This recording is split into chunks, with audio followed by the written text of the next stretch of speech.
ko jako akawuwo.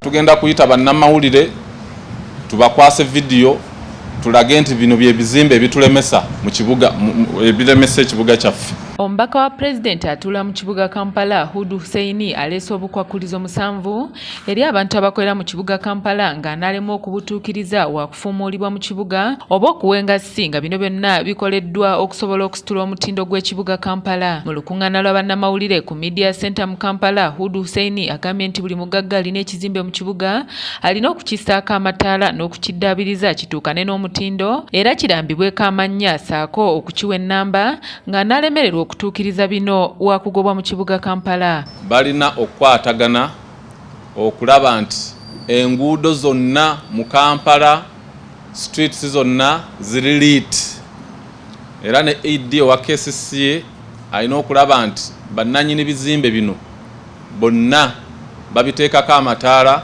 agatambula n'omutindo gw'ebibuga bye tumanyi. Ensonga y'okusatu, painting and renovation, okusiiga langi n'okuddaabiriza ebizimbe ebiri mu kibuga Kampala. Okusinziira ku Hudu Hussein, bannannyini bizimbe ko ne bannannyini baduuka abanaasangibwa nga bakkiriza abatembeeyi okutundira ku mbalaza zaabwe baakukwatibwa ssaako n'omukungu wa KCCA anaaba avunaanyizibwa ku kitundu ekyo. Yenna nannyini dduuka anakkiriza street vendor okutundira ku lubalaza n'aba nga tamugjeewo ne nannyini kizimbe n'aba nga tamugjeewo, kitegeeza nti beekobaanye street vendor oyo okubeera awo, era bwe tunaabasangawo amaduuka gaabwe tujja kugaagala oba ekizimbe tujja kiggala. Ono era agamba nti takisi mu Kampala zirina kubeera mu bifo ebyateekebwateekebwa ng'okutandika ne ssabbiiti ejja tebaagala kulaba siteegi ya takisi yonna ku luguudo nga zonna zirina kubeera nga zisinziira mu paaka ezaateekebwawo. Bannannyini ba taxi operators abateeka siteegi buli we basanga n'osanga line namba ya taxis ku street wali ku Mapeera, wali ku Church House, kumpi ne mu State House, ku Mabiri, buli wamu wali kibuga kyonna stage namba.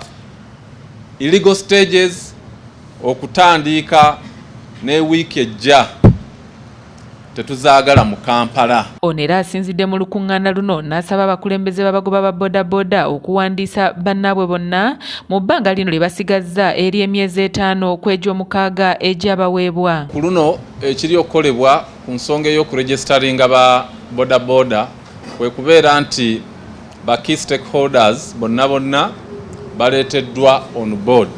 Kwe kuli Ministry eya Works and Transport, kwe kuli Ministry eya Security, kwe kuli Ministry eya KCCA and Metropolitan Affairs, kwe kuli ekitongole ekya Kampala Capital Authority ne office ya RCC. Ku nsonga y'obukooti, Hudu agambye nti abagoba ba bodaboda balina kulinda Ministry evunaanyizibwa ku mirimu n'ebyentambula oba ekitongole ki KCCA okubawa obukooti buno, wabula nga abakulembeze mu bodaboda basabye RCC ti ng'enkulaakulana yonna tennaba kujja basookenga kubeebuuzaako olw'ensonga nti mu kiseera kino bangi bamaze okukozesa obujaketi nga kati tebalina kyakuzzaako ate nga babutaddemu ensimbi nnyingi.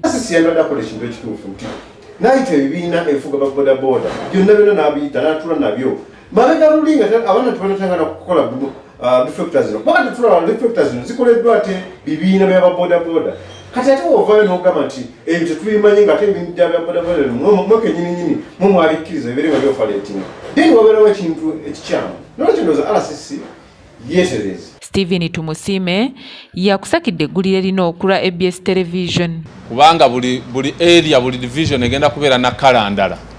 Kati associations ezo kala kize ziri okozesa era ani abakkiriza.